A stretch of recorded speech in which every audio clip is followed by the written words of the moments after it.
There, and welcome back to TSG Live Talking Trains.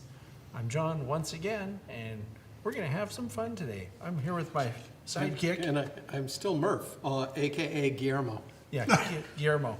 Guillermo, I don't know how long we've been doing this, but we should have a toast. Okay. That was all impromptu. We're so good at this. Hey, so we have some friends here today.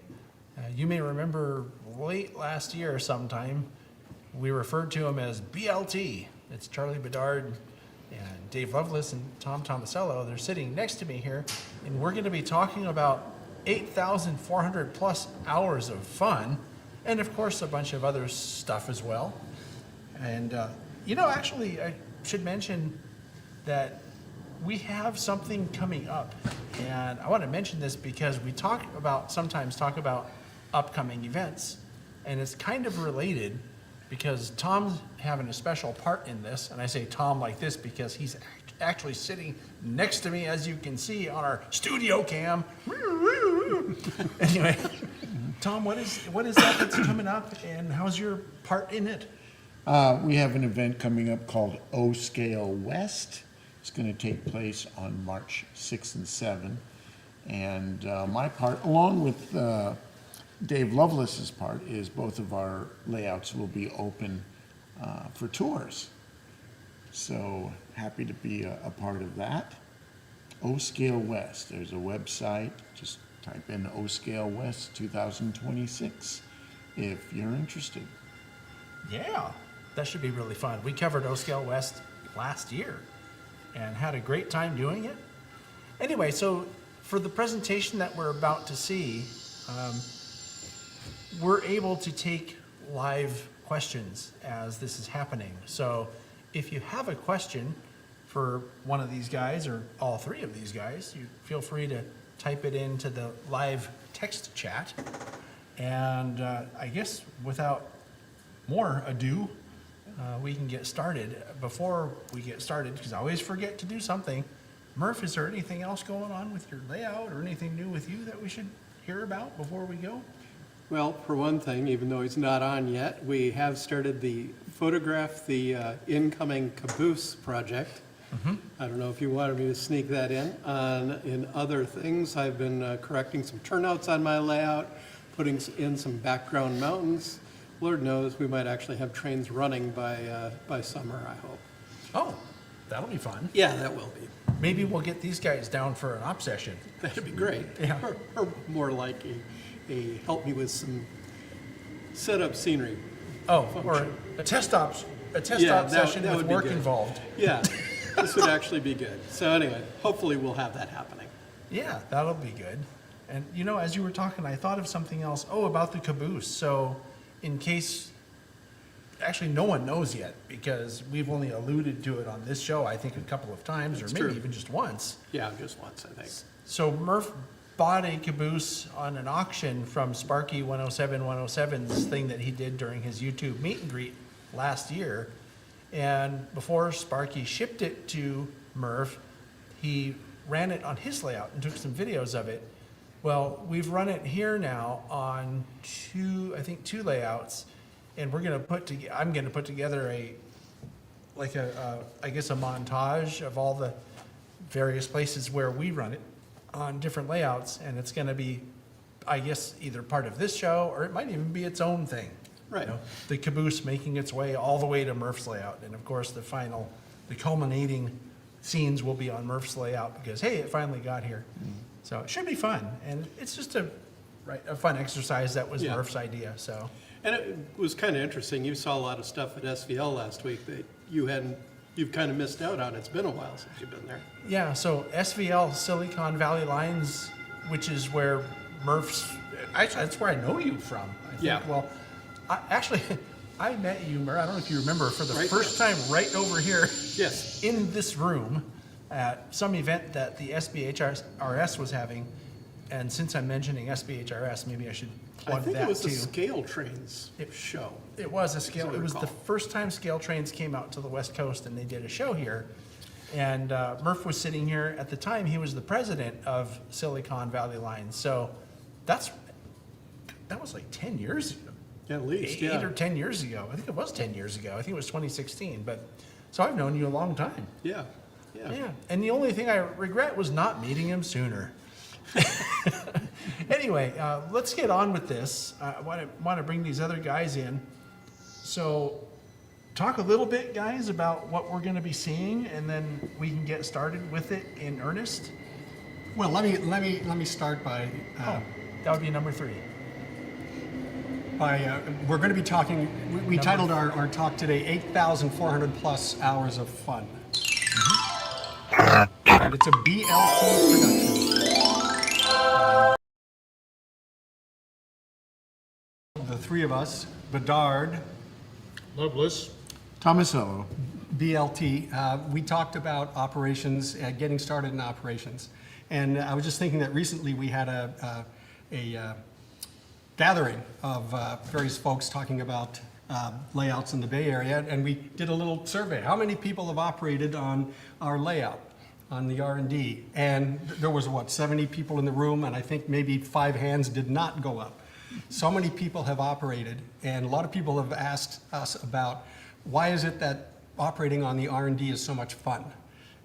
And, why does it work so well? So we thought we'd put together this talk, which is 8,000, now Dave tells me it's 8,550 hours of operation experience. So to begin with, let me introduce you to the R&D. Whoops. Oops.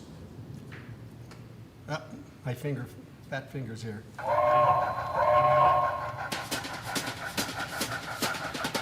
Come ride an SP train and go rolling down the track to the junction. If you're feeling kind of bummed, it is time to have fun at the junction. Lots of trains, you bet. Even more when you get to the junction. Watsonville Junction. There's a great running pike called the R&D with the junction. Watsonville Junction. It is run by Dave. Come and be his guest at the junction. Watsonville Junction. Over there's BLT. They're talking ops you see near the junction. Watsonville Junction. Station stop roll call. Cashier Bill Cooper, Salinas, and King City.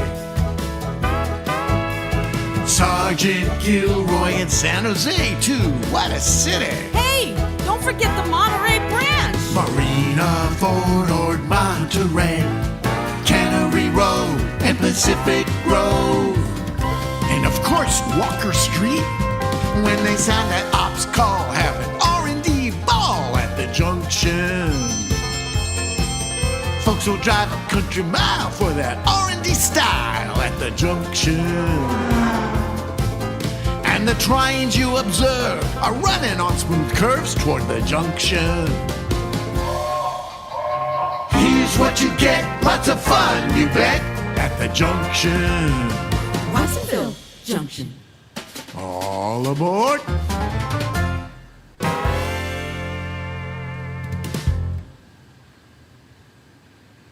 Nice. So is this how I got started in operations? Nope. Back in February of 2009, I built my first layout.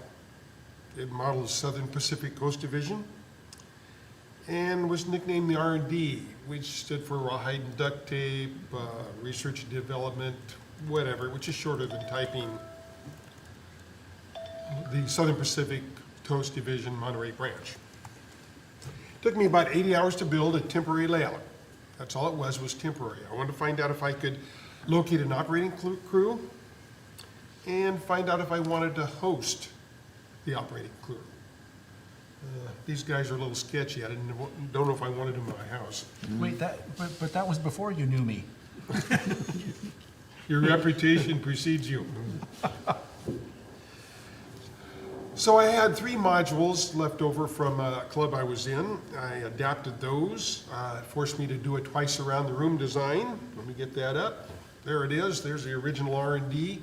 Filled 2 bedrooms after I my kids left and I tore down a wall. It was very simple op scheme. Train would come out of staging, go around to Gilroy or Casterville, continue to Watsonville, drop off cars, pick up cars, and then return to staging. Wattsville Yard would build trains to go out to Gilroy and to Casterville. They would switch locals and come back. Very simple. Everything, I tested it, ran cars, ran trains, everything was working perfectly. And then the crew showed up, and everything went to someplace else. Yeah, this is a family show, please don't say that. It went someplace else. They couldn't read my mind and my instructions weren't clear. My labels weren't clear. Is Watsonville and Watsonville Junction the same? Dave, I think you misspelled equipment. So there was problems I had to fix, instructions. I left a comma out. It was an issue.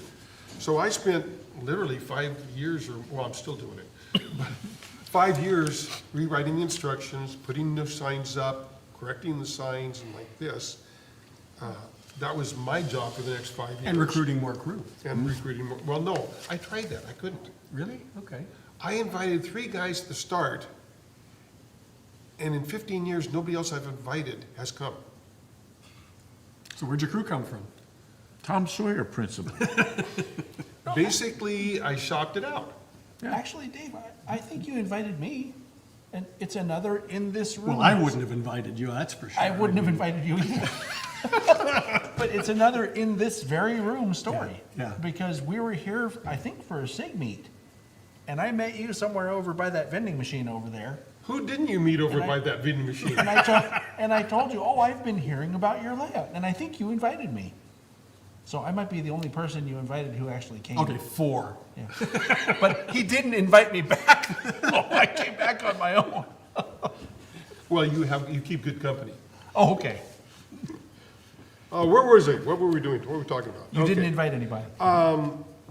The next problem I had was the first 3 guys, well, and you too, had no experience. They didn't know how to operate. They needed instructions. I had read a lot, I'd operated some, I became the teacher, I had to learn how to teach them, they had to learn how to operate. Uncouple cars, read a way bill, switch a town, how do you do it? What are the tricks? The R&D became, and it still is, a learning platform for both the crews and for me. I'm still learning on it. It was sometime during the second year, 2010, I realized that I was no longer in control of the layout. It became common for somebody to suggest, why don't we try this? Or what if we didn't do that? There'd be a group discussion, and we actually were reminded recently that after the op sessions, we'd go into my kitchen table and sit around the table and talk for an hour, more. Speaking of that, by the way, that gentleman has reminded us that you actually invited him. No, I didn't. No, Tom did. Tom did. I did? Yes, Tom invited him. I did. you invited him. Glad you could join us. Yeah. Yeah. Okay. Now, maybe he'll call us and let us know otherwise, but. Where were we? We're getting sidetracked again. Any questions Sorry, from the audience? We're really good at that. Yes. Yeah, we are. We're good at that on the layout too, actually. I was kind of pleased because the crew was accepting the layout as their responsibility too. I just wasn't the dictator and the Well, tell them what to do. So that's a kind of a cool point maybe to comment on. You said that you shopped it out, right? That you didn't invite most of the crew. Most of the crew were invited by Oh, somebody I else. invited 16 other people. None of them ever came. Well, but the point is, the guys that came and had fun, we invited other people. Right. And next thing you know, we're in a room and, 70 people raised their hands because enough people got invited and not enough people Correct. had a good time. So I just was talking about the idea that you gave it away. So how do you give it away and not worry about, you let other people make decisions? So as the layout owner, I'm curious, how did you feel about giving it away? because a lot of people, we've talked about other layouts and where sometimes the owner says it's my way or the highway, but in your case, it wasn't that. I And think that's it was because I wanted a crew. So I wanted people to come Okay. and find out what, and like that. I mean, it was that simple. I wanted a crew. So, Well, even more, have you ever had it go bad because of that? Oh, that's a good question. Actually, in 352 sessions, I've never had a bad session or a session that didn't go off very well.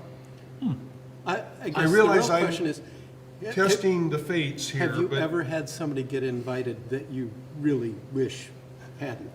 Well, besides John. Yeah. I can honestly say no. That's the amazing thing. I think it's partially the quality of the people or what you see in the people that you originally invited that is carrying out throughout. see, fundamentally, I think everybody it was clear when the invitation came in. We didn't say we're going to recreate the Southern Pacific in 1952. We're going to have a blast playing, right? Right. We're going to have fun. So everybody who came had the expectation, of having fun. You kept it fun. I felt at the first, if I was going to keep them coming and attract them, it had to be fun, because I knew there was going to be problems. Right, Right. right. And the fun basically is how you fought through the problems. Yeah, because and if you have problems, if you have power go down on a section of track, but everybody's laughing and smiling and happy, not just sitting there glaring, fix this,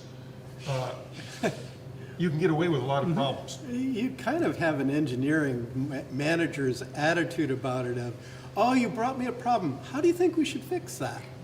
And that's my background professionally, is Right. managing crews and stuff like this. Yeah. So, yeah. Well, one thing else I want to mention is, as someone who started coming, 5 or 6, whatever, years ago, I've never felt like I couldn't tell you there's something wrong, or if I messed something up, I would tell you. Now, believe it or not, I've never messed anything up. Yeah, Oh, right. oh, Oh, yeah. oh, No, no, never. yeah, Not yet, but I mean, it could happen. Yeah, And never run a switch Maybe or- next time. No, I mean messing something up, like you break something on the layout, or, Yeah. You knock mean like over- I ran the cab forward off the, never mind. Yeah, I don't think I was there for that, but, yeah. But my point is that I've never felt like, Dave's gonna get mad at me, so I better, there's no pressure to perform, if you will. So that's something that actually, now that I'm thinking about it, I really appreciate about, the way you run things. You're probably one of the most laid-back people I know. I realized a long time ago, well, the original R&D was temporary. We now have the permanent version, but I'm never expecting to be in one of the magazines. That's not my goal. If I have a choice of fixing it up, finishing it up, and being in the magazine, or have another op session, we'll have another op session. That's what I want to do. That's where I want to, for this railroad to end up, is worn out, because we have fun. We have a question now. I don't know where this person is from, Dave, but someone says, how can I get invited to one of these fun op sessions? They're fun. No, So- good question. Yeah, How far are you going to travel?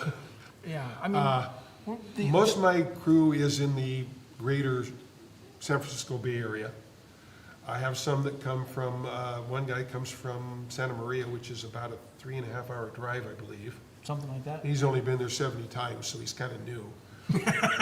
He said 70. Sorry, Matt. 7-0. Yeah. Yeah, 7-0. And I've had people coming from out of the country, across the country, and like that. But generally speaking, it's local. So if you're in the greater Bay Area and would like to come, can we put my email in there someplace? If you want, I can add your email to the description later. Okay. And the other thing I'm going to say is, if this person is not local, right, let us know when you're in town, right? Because if you happen to be visiting for whatever reason, business or pleasure, let us know. You'll see, this is what we're talking about. We can run the railroad anytime. This is basically a zero staging layout. So, almost literally, you could call us up and say, if you're here in an hour, we can have a session. I've done it. So, Well, we're giving away too much of the clinic. Oh, shh. Let's get back. Okay, all right. Okay. So we're back here. This was the original R&D. As you can see, the modules were the Casterville section, and the two mainline tracks were literally this far apart, and they're supposed to be in two different areas Hang on, of the area. just hold on for a second. Oh, are we on pause? We've got, is this where the elevator music kicks in and we've got technical problems? So Dave Hammer is asking, guessing it can't be operated remotely. That's a good point. We haven't done any remote operations. No, we have not done it. Doesn't mean we won't try it. Right. I could see some real challenges for it. Don't look at me when you say that. I think somebody's operated, have you had James Brassel operate at your place yet? The name He's doesn't pres- sound familiar. He's president of the Silicon Valley Lines right now, and he's kind of the guy that does most of the infrastructure or maintains it for doing remote ops at SVL. I feel like I invited him once. Yeah, if not, I'll have to grab him because he's about 2 miles up from me on Highway 9. Oh, sure. But, you know, we could have a chat about it sometime. I think you'd enjoy it. Yeah. And maybe we get something running. But yeah, right now, I don't see it technically working. Like I say, we had to do amazing infrastructure things at SVL, like hang paper signs saying where you are that Right. the camera on the train could actually pick up. Those kind of things are pretty important, but it'd be a fun layout to do that way. That's good. Okay, back to the presentation? Back to the presentation. Okay. Anyway, the view block, somebody suggested we need to put a view block between those two tracks. And so we put a piece of little green corrugated paper between it, and that all of a sudden meant, don't look behind there, that's far away, you don't care about that, you're focused in front, or you're in back, don't worry about what's in front. That simple. The hardest problem, if you look at this, is there's an area down across next to Casterville called La Crosse. And that was a crossing that is not prototypical, and there's no way we could justify that. It doesn't exist in the real world. We just had to do it because, again, we did the twice around the room thing. We had one member, well, first of all, we tried flagmen. And I imagine you can guess what happened to the flagmen. Yep. They got run over, they got lost and stuff like that. Did you put up a sign with the so many days since the last accident kind of thing, just to commemorate He it? has something better. It was 26 sessions, so that was about a year and a half. Oh, okay, well, So, that's yeah. pretty good. Chuck Catania, one of our operators, said, I want to build a tower there with gates and automatic Interlocking. controls, interlocking and all this stuff. And we said, sure, Chuck, go ahead and do that. In the meantime, we took a simple solution. We ignored the problem. And after 26 sessions, we still hadn't had a disaster there, so we told Chuck, stop your work, and we named it after him. It was Catania Crossing after that. Yeah. Except that eventually we did have an accident there. Somebody did run the crossing and T-bone a crossing train. Actually, I wonder who did that. You didn't do that. You actually hit somebody coming up and off the side. That's what it was. Yeah, Okay. that's what it was. So, you didn't ruin that record. Oh, okay. Yeah, no, you're unbesmirched. I was the one that killed the flagman. Oh, okay. Oh, yeah. What they're referring to is for a while, they were getting a little careless, and some of the mistakes they made could have been avoided. So I started taking pictures of disasters that happened and putting them in a book called the Employee of the Month Award.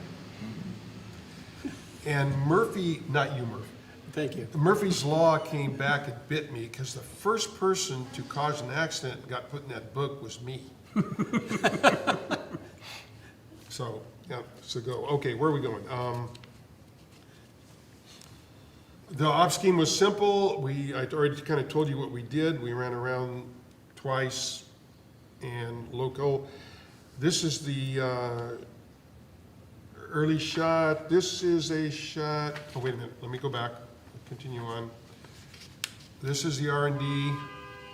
You did some expansion there. I think. Was that, Right. is that when you put in the branch? That's when we did the branch. Yes, okay, this is the actual yard. Watsonville Yard is on the right, staging is behind it on the left. nice and open, we could see the cars, see locomotive numbers, there was no problem. Here's, wait a minute, going the wrong way, Dave. This is during an up session. You can see everybody is very serious, somber about their work.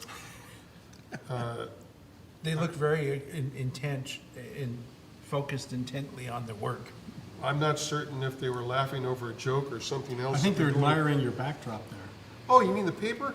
Yeah, no, that's But it very worked. cheap backdrop, folks, if you want But it this worked. paper. This is example of the scenery on the layout.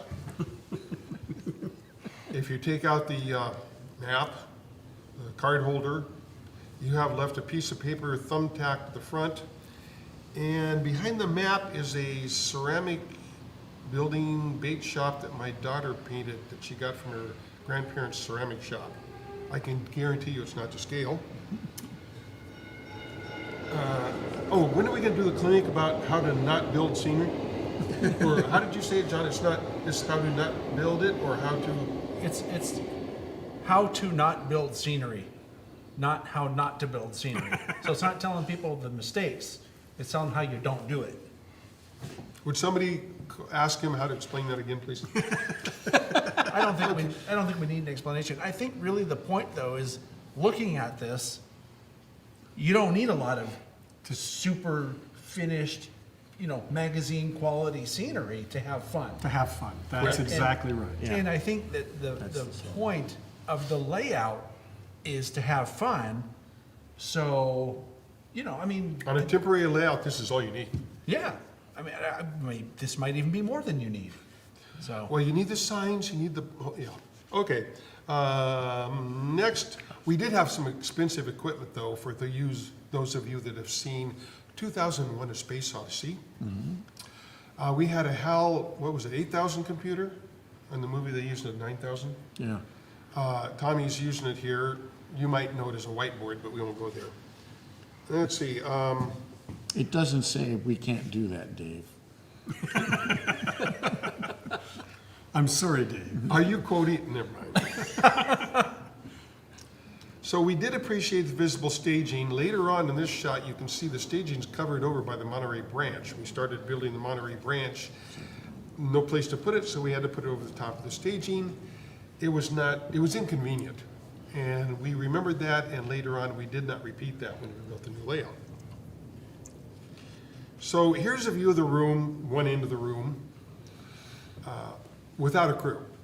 There's a nice wide 5-foot area in between. There's room for things hanging, room for cabs, cards, clipboards, everything. And then you put a crew in there, and all the space disappears. Model railroaders, we discovered, are not small. They come in large, extra large. Moving along. yeah, right. What Gabriel. happened? Gabriel Glacier. The aisle is good enough for 2 Murphs. 2 ships can pass in the night. Right, without rubbing inappropriately. Yeah. So another thing we learned was that people do make mistakes. This is the famous cornfield meet. Fortunately, they both stopped and nobody was hurt, and they did not get Employee of the Month award. I couldn't tell you, bless you, I couldn't tell you whether it was a dispatcher fault or the crew fault. I also can't tell you why the purple Mickey Mouse napkin ring is lying there. But there's the green fence. Isn't that part of the scenery, the Mickey Mouse? Could be. Who knows? The scenery is a little better in this shot because that's one of the 3 modules that I used. Yeah, it actually has trees on it.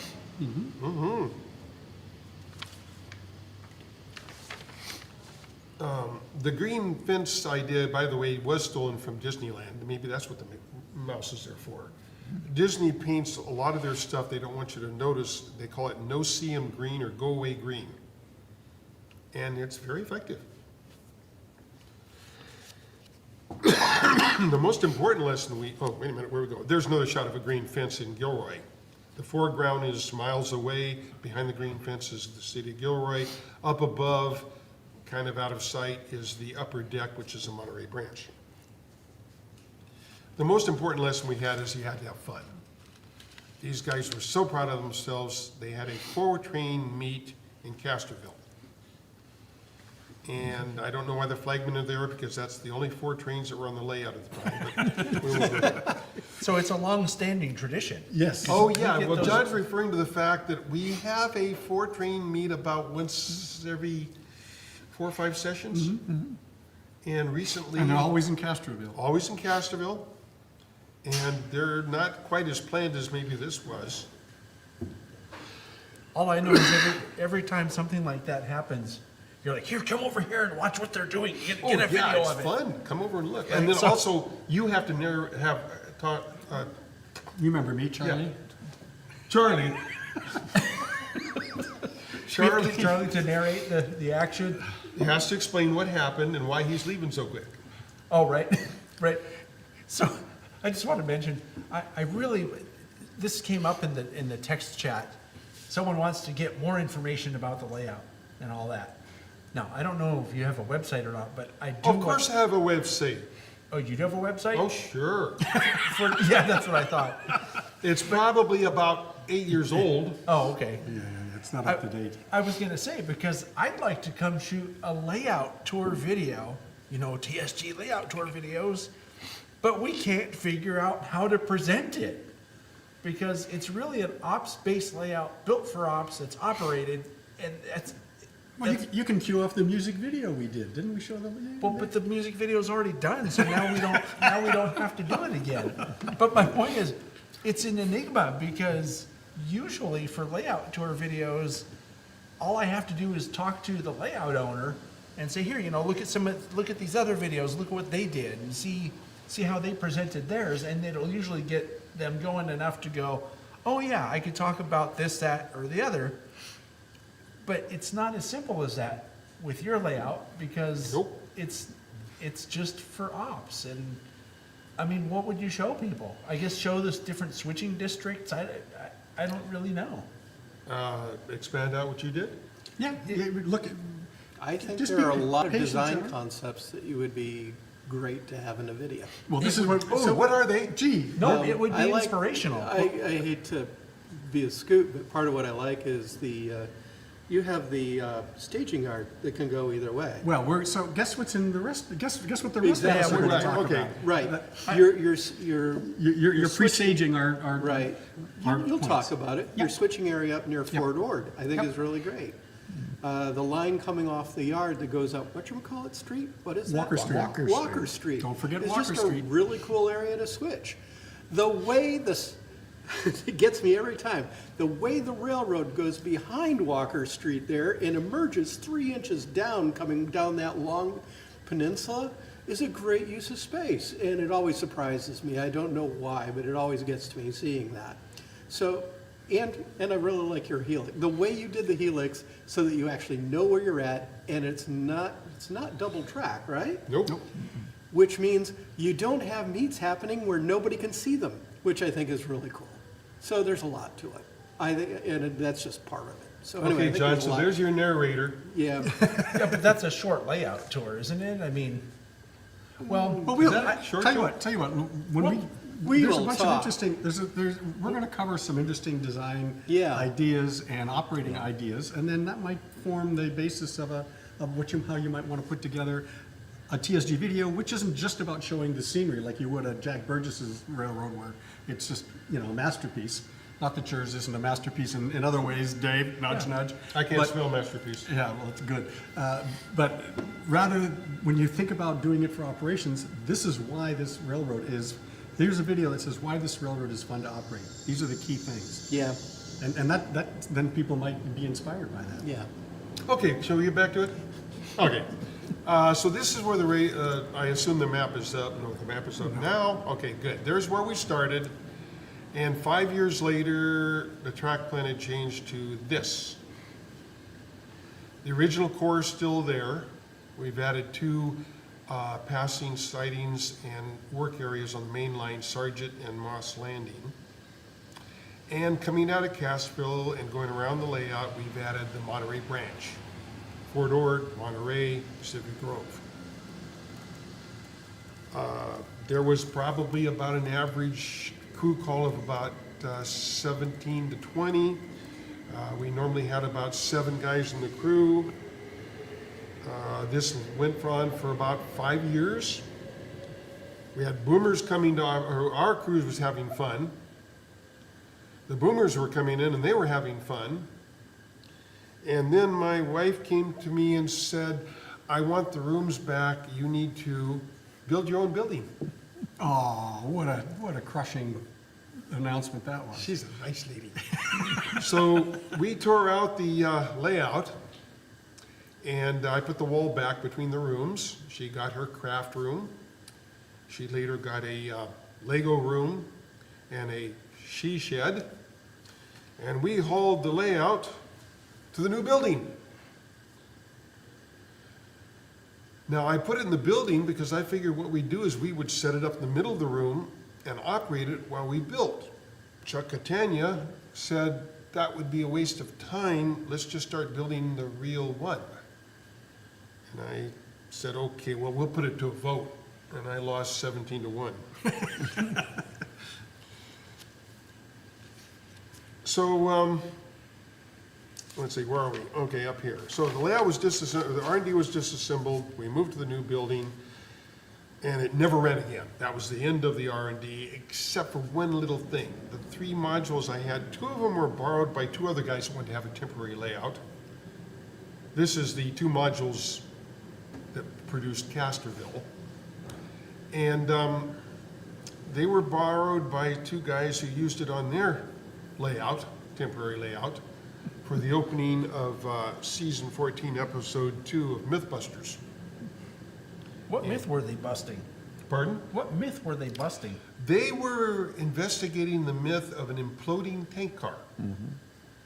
I've That heard if of a those. tank car being cleaned out had left with hot water and steam in there and was sealed up, as it cooled, it would collapse the tank.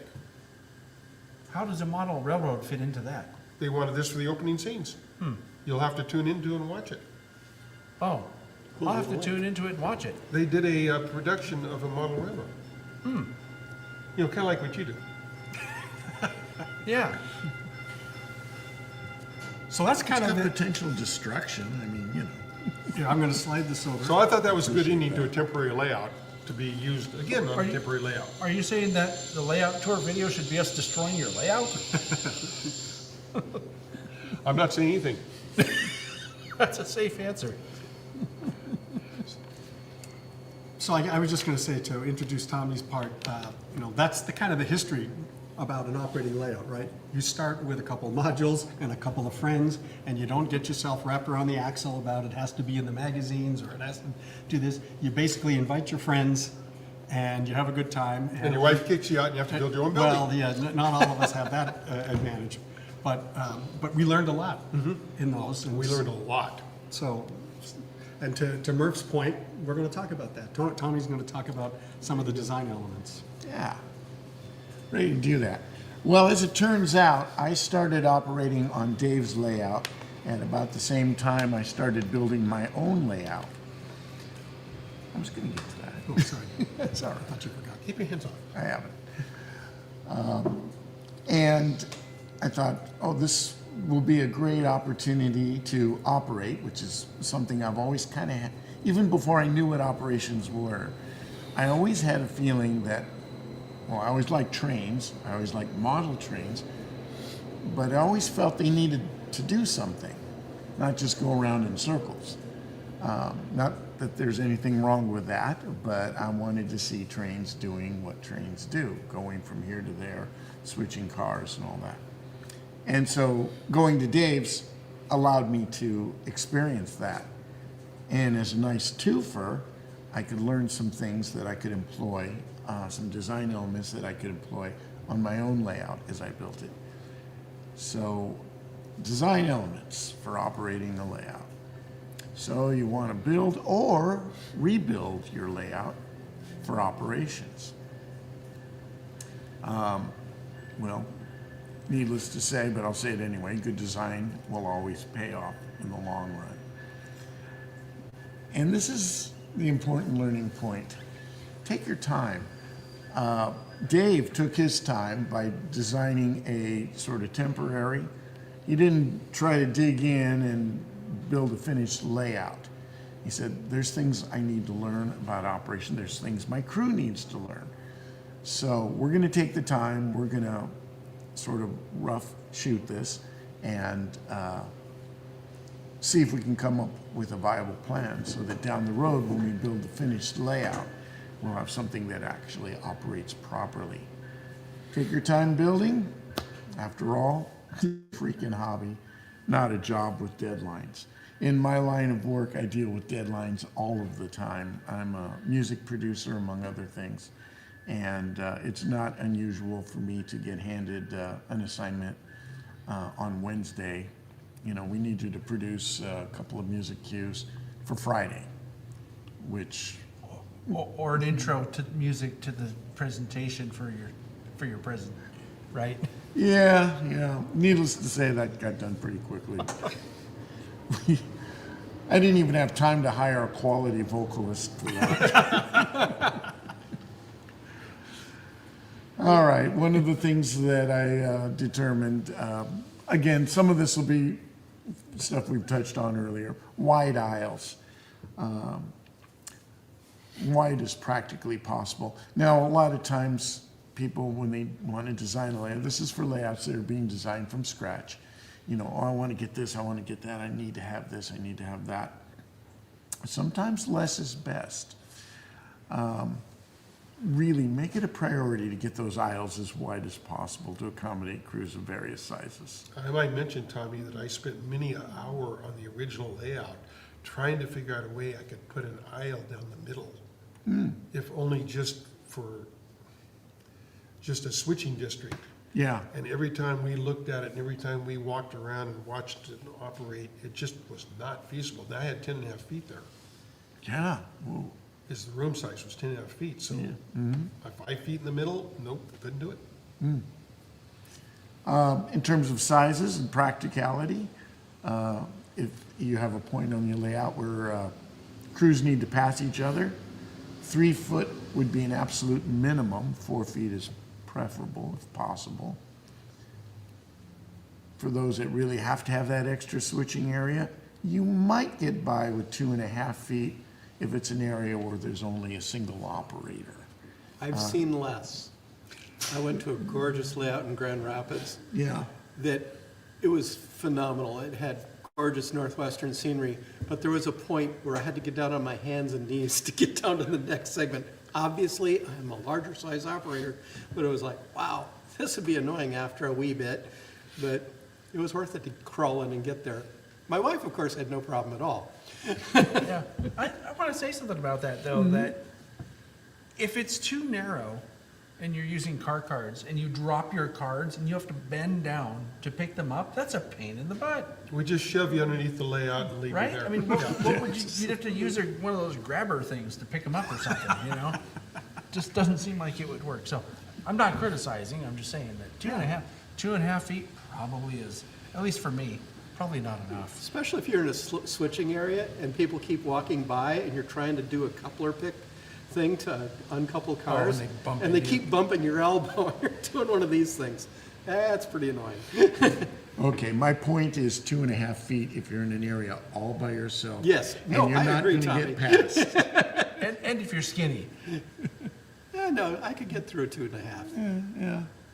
I could pick up car cards in 2.5 feet Yeah. without a reacher. I'm gonna call you over then if that happens to me. Yeah, Tell him you gotta come and pick this, 2.5 is a 1 Murph aisle. start going in sideways or going in straight. Either way, I'm kind of round, so. So we're measuring in MRFs now. What? We're measuring in MRFs. Yeah, I actually have. How on my big is your track layout? planning- It's 12 MRFs by 14 MRFs. I made a 2.5 Murph wide aisle for my yard area. Oh, good idea. Because I knew I wanted it. And on my track planning template, I basically made a 2.5 foot circle that I could scooch around the layout plan to make sure I could get through and other people, and then pass 2 Murphs by each other. But you had a name for them, didn't you? virtual MRFs. Yeah, virtual MRFs in the plan. VMs. Try, Tommy, try. Yeah, I love it. We've come up with a whole new sense of measurement now. Who needs metric? Take that, French. Here's Dave's layout. We have a nice, generous 3 foot 10 inches. Well, I think that that's wider than 4 feet because the ledges are such that, yeah, they impinge, but it's not like you're brushing up against, the whole fascia or whatever. One of the functions is to protect the layout. Yeah, and it does do that because now you're not bumping up against the fascia on either side, so, 3 foot 10 inches of clear space, and Yes. then you have the ledges as a Yep. buffer. yep. All right. The ledges are functional too, though. I mean, it's not just protecting the layout. Oh, are you coming to that? We'll get to that. And then here's my layout. See, I learned from Dave, look, Ma, 3.5 feet. I'm barely squeaking by. Bulletproof track work. Oh, boy, could I go on about this? Not so much from other people's layouts, although a little bit, mostly from my own. Widest possible curves. Don't scrimp on the curves, especially if you have a mind to run big, large equipment, large power, and long trains. And the shallowest possible grades. A lot of derailments occur on curves or string lines where the cars just comes off of a tight curve, or a grade that's too steep, and next thing you know, the pilot of your locomotive is hitting the track because there's no transition. This is something I learned recently. No gaps between track sections. And also no skewed connections. When those trains come through, that's another good derailment possibility. I originally thought, okay, all of the, this is if you're working with flex track or even sectional track, getting them butted up. Getting them butted up is good to a point, but you might want to leave some slight gaps, but nothing too extreme. And then power drops on each piece of track. This is what I had. Not so good. I invited Dave and Charlie over to operate my layout in preparation for some future op sessions. And Dave pointed out that, yeah, this isn't so good. We have a combination of a super wide gap and a little bit of skewing going on here. And the rolling stock did not like it. Well, I learned. And inside of that circle is a nice, tight, clean connection. Trains pass over beautifully. Accessibility, being able to get to every piece of track. All tracks should be accessible for maintenance, re-railing equipment, and if you've got uncoupling to do, you might want to entertain having a major switching area unobstructed. Don't put a mountain in front of an area where there's a siding or a really detailed building that you have to kind of reach over in order to uncouple. And of course, ignoring this advice will only tempt a visit by Mr. Murphy. The other Murphy. The other Murphy. Not this Murphy. Not this Murphy. And of course, he always brings his law along with him. Here's an example on Dave's layout. He's got some hidden track, a little helix there, and some removable panels to get access. If a derailment happens there, easy enough to fix. Then there's this. Layout, eh, Tommy? Yeah. Yeah. In my defense, this is sort of a dramatization. You can actually get up underneath behind that tunnel and re-rail equipment easily. Layout lighting is another area I wanted to address. A well-lit layout's fun to operate. Nowadays, they have uncoupling picks with lights on them. Those are awesome. From Model Railroad Control Systems, right? That's right. Absolutely. A proud sponsor of the proud TSG sponsor. There you Multimedia go. podcast, Model Railroad Control Systems, Get a great plug for Seth. I love it. electronics for operations. Thanks, Seth. Okay, back to the program. Can we expect a check soon? From Seth? Not from Seth, no. Yeah, I don't know. From his marketing department? He'll autograph his picture. Oh, that'd be good. Also, by the way, good lighting's important because as we get older, our seeing gets to be a little more restricted. This is something that I just thought about, lighting underneath the layout. A lot of times, maintenance has to take place under there. Perhaps a solder joint underneath from a drop to a bus you thought was absolutely perfect. Turns out it was a cold solder, and eventually it fails. And you got to crawl under there with a soldering iron. Having some lights that you can switch on under there is a good idea. Believe me, holding a flashlight in your mouth gets old really fast. But they taste great, and they're less filling. They're lights. It's like light. It's a light. Yeah, it's a light. Hey Exactly. Murph, have you ever taken a soldering iron? No, but I saw somebody toss a soldering iron to somebody and then catch it the wrong way. Oh, that just hurts to think about. Yes. Yeah. Here's Dave's layout with some under lighting. Huh. I never really noticed that before. Right, because the lighting is nice and comfortable. You didn't even notice the lighting. Right? You know what's even better is if you could put lights under most layouts, you could see all those models and unfinished Yeah, projects yeah, coming out there's from that. underneath the layout. The private hobby store. Yeah, the private hobby store. Yeah, that one. And of course, there's always an alternative. Hi, Seth. Yeah, I thought you said you didn't have any pictures of Seth.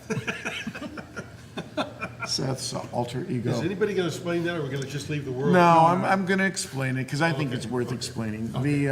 The headband that this young lady is wearing with lights on it is in fact a real thing. And I learned about it from Seth at an op session. And I thought, oh, that's a great thing. Now, I couldn't find a picture of Seth wearing the headband, so this is my... Although I will assert that one of the great habits that Seth has is he forgets to turn it off. And so you can usually, he usually discovers it's on when people are doing this as he walks by, because it's extremely bright. He comes over to tell you something like, why did you see it?" Yeah, because it's bright. Those are very bright LED lights, and if you're interested, they're available at Micromart. Oh, another nice pitch. Hashtag not sponsored by, can I say that? Yeah, you can say that. Um, Hashtag we're expecting a check. Ledges and shelves, we saw them on Dave's layout. It helps the crews organize the car carts. Timetables, place to put your drinks. Really, it's just not cool to put stuff on the layout. Don't decorate your layout with things like car cards, and especially not drinks. What about a TSG mug? A Well, TSG mug it totally fits acceptable. perfectly. Yeah. It fits perfectly on there. We can call this a shameless plug for TSG Multimedia as well Run the as video again.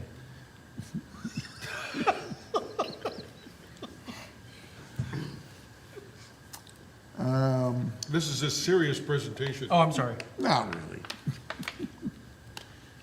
Okay, so here's my layout. And I've got a shelf down along the bottom with car cards, and, okay, it might also be a shameless plug for my band, Cisco Kid, a war tribute band. Staging, we've talked about staging. Those cars have to come and go from somewhere. Staging fulfills that need. And my layout, since it's a narrow gauge closed system, my connection with the outside world is through a freight train. But any standard gauge layout's going to need to connect to the general rail network, and staging is how they do that. And as we discovered on the R&D, double-ended staging allows for continuous operation, minimizes the need for restaging, no need to run long strings of trains backwards. And again, as we learned, visible staging is best if possible. It gives you easy access to the turnout controls. Here's a shot of a video of Mike doing some work in the staging area. And that shot where he freezes right there, he's about to touch a matrix that will align all the switches to allow his train to get out. Easy to reach. And if you can, ideally every train should have its own staging track. Track for every train for every track. And this is the R&D staging with all our different trains. Yeah, I'm going to talk a little bit more about this too. Yeah. You'll see that there's a train on every track except the inside track, track 1, that we use for runarounds. And I'll show you in a minute why we left one extra track empty. Yeah, I was gonna mention that, but thank you for backing up. That's all right. Oh, I'm glad I'm not the only one messing up the Oh, presentation. no, we step all over each other's lines all the time. Yeah, I think that's Part of the great. fun. Here's something to put, to consider. That's what Murph mentioned, right? Help for new operators. Yeah, maybe a switching area that's unimpeded by other trains. Oh, Walker Street. Yeah, Walker Street, perfect for that. Comes off the yard, no trains go through that area, so you don't have to worry about clearing the main line like at Fort Ord or Cannery Row. A newbie can operate back there and feel free to run switches and derail equipment, not be bothered by other people. See, right, the most important thing though is if they're running on Walker Street and all that stuff happens, people only know if they tell someone. Right. Correct. Whereas if we're out on the main line or on a switching district off of the main line, then Dave can call me over, come film this before they fix it. You know? And you end up on the podcast, Charlie. Again, yeah. Again and again. Sorry. 5 minutes of model railroading fame. I think Charlie stretched out to 15. Charlie has about 20 minutes of fame Yeah, now. Yeah. So Here's Walker Street. one other thing, Tom, about that area, and I don't know if it was planned or not, but it's at the very end of the aisle with the yard. Yep. And when you're operating it, nobody's bumping your arms. It's isolated. It's kind of one of those accessibility things that if you can stagger your actual switching areas so that you're on this side of the aisle and you're switching this, and you're on this side of the aisle and switching yet another area, and you're not going elbow to elbow on things, it's really nice. That's one of the things I really liked about Walker. It was planned. While I was Yeah. busy wetting my feet, nobody was bumping me, Yeah, that's which right. was nice. Yeah. It's hard to get distracted when you're back there. And this is another, I think, ingenious layout design aspect. I think, Murph, you mentioned about the trains going behind Walker Street and you can't see it. Yeah. Which might be a distraction for a new operator. Yeah. Because you're trying to do some switching stuff and you're not really good at it. Or even if you're not new, because I've tried to do switching stuff and I'm not really good at it, but you're not distracted by another train coming through. So having that view block was a really Yeah, smart. actually, if you switch over back to the photos, the video, there, you see the blue, that blue line, right, against the backdrop. That's actually the view block. So it doesn't have to be dramatic, Yeah. right? Yeah. It doesn't have to be, anything complicated. Yeah. But it's enough. That's where the Castroville train comes out of. Right. And it's a very simple way to just block it so that it doesn't Yeah. affect the. Yeah. Kind of a stepchild of the green fence that we used on the original. Exactly. Right. Yeah. Trains go past the whole, I mean, you could be working Walker Street and have 6 or 8 trains go past and you never even really know that they went past. Right. Because you never see them go. And it reduces the amount of rail fanning you can do at the op session, but you know what? When you're switching stuff, I don't want to get distracted by other stuff going by. But other than the helix, which you can actually kind of see anyway, I didn't actually do any video of the helix, unfortunately. But other than the helix, this is the only place on the layout where there's hidden track. And Yeah. it's only for a short distance so that the Walker Street operation isn't interrupted. Yep. Right. Yeah, the Walker Street operation has that track going by in the background, does not disturb the operator there. Also on the upper level, which takes you into Pacific Grove. All the way to the end, Yeah, it takes you into Pacific Grove. That's on another level. It's really functionally out of sight, out of mind. But it's part of the genius of this layout design, because you can get trains past, you still have a nice unimpeded switching area, and the railroad can continue to operate. So, good design pays off in the long run, creates a layout that folks want to come back to and operate on, and of course fulfills that all-abiding mandate that model railroading is fun, and it's less of a pain in the donkey. Over to you, Charlie. Okay. News at 11. Over to you, Charlie. Now, Charlie with sports. Oh, I good to do sports? Sure. Oh, all right, good. Well, so we got the history of the R&D, like how it started from small to large, all the lessons learned, a lot of the design elements that were incorporated.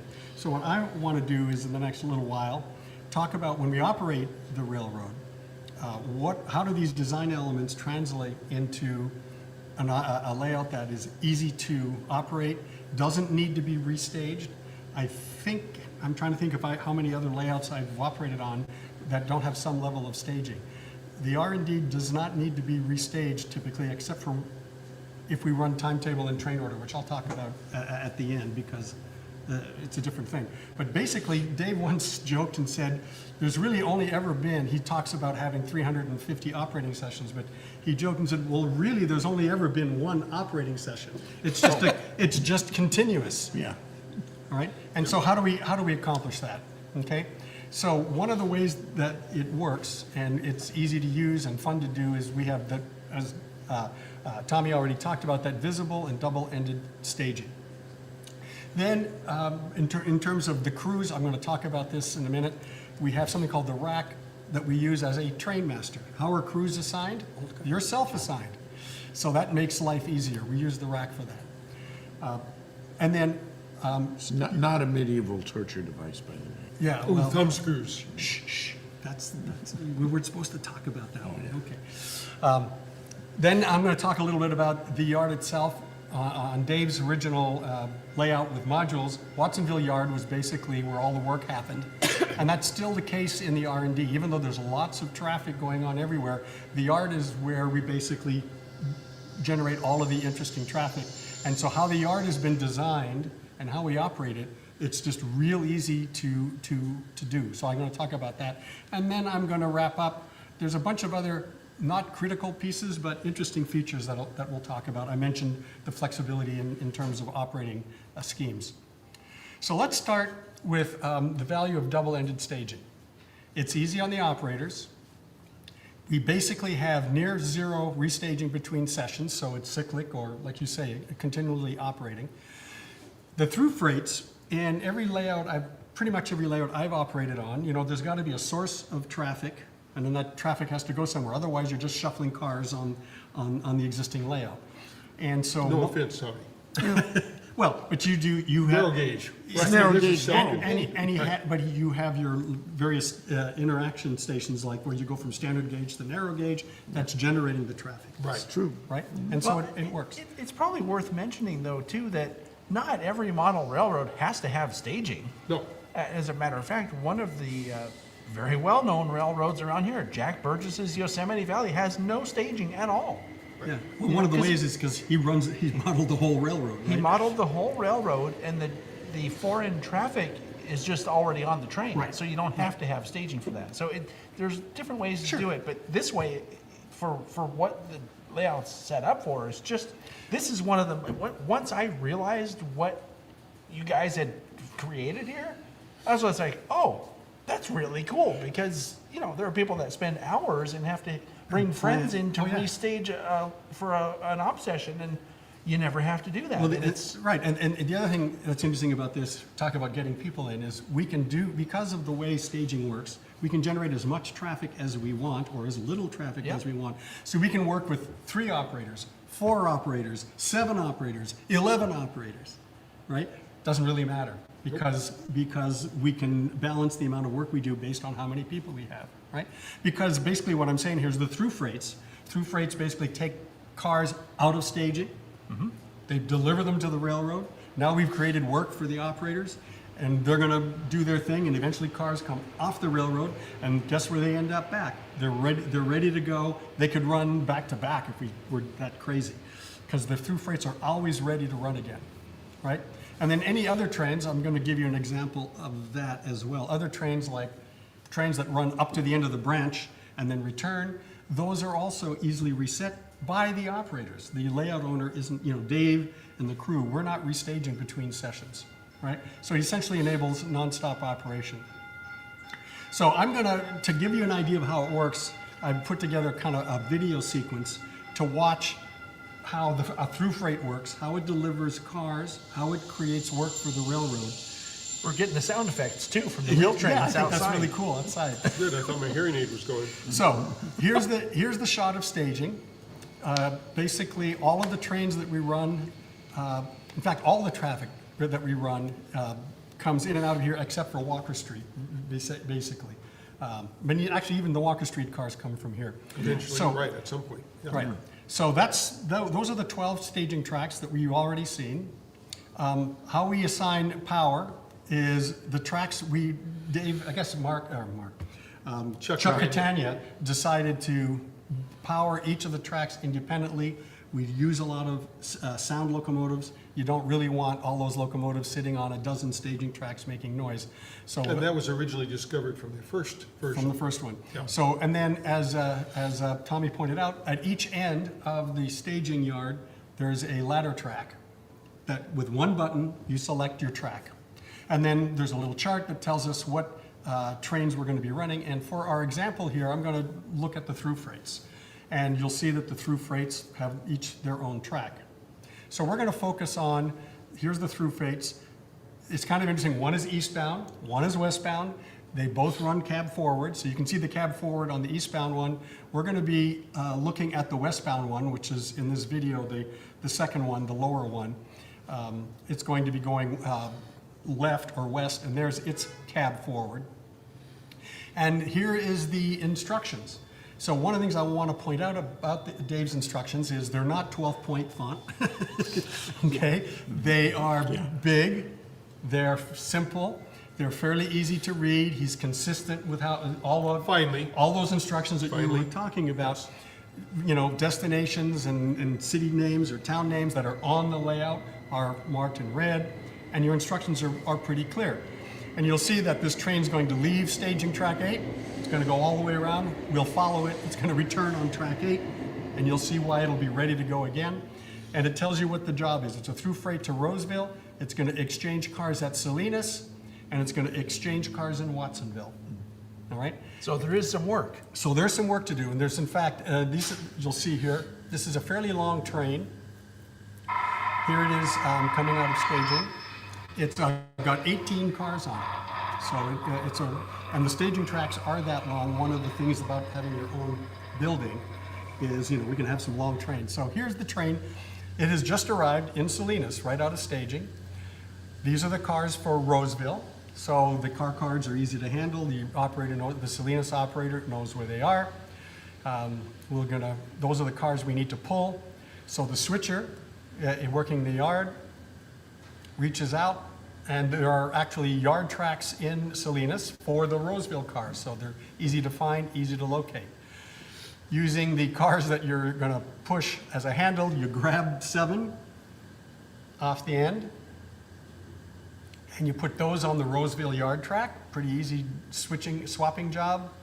The switcher then takes the 7 that it just pulled, tacks them onto the end, politely puts the caboose back on, Without spilling the coffee. without spilling the coffee.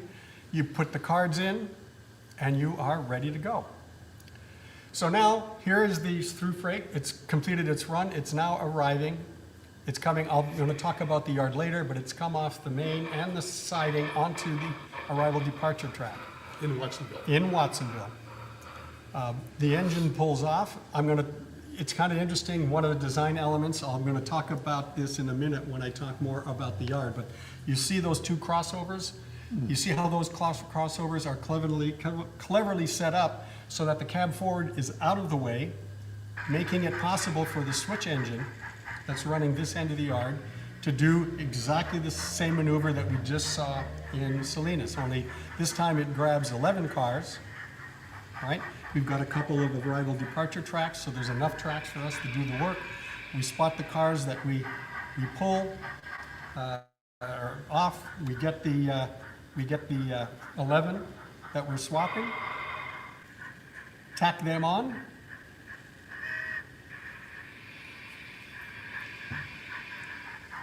Get out of the way. I gotta say, one of the things, the cab forward gets back on. One of the things I have to say, I love doing this job with Mark Schutzer's 060 switcher. Let me just finish up with the video here. Obviously, we take the cards, we swap them, and now we have the cards that all say Roseville, and we're gonna be heading out to staging. I mentioned Mark's engines because he's got this little 060 switcher that you look at and you say, well, that should be good for hauling a couple of cars in a caboose, right? It's a little guy. When I do this job with Mark's engine, I actually use the cards we're going to put onto the through freight, which is 11 cars, as a handle.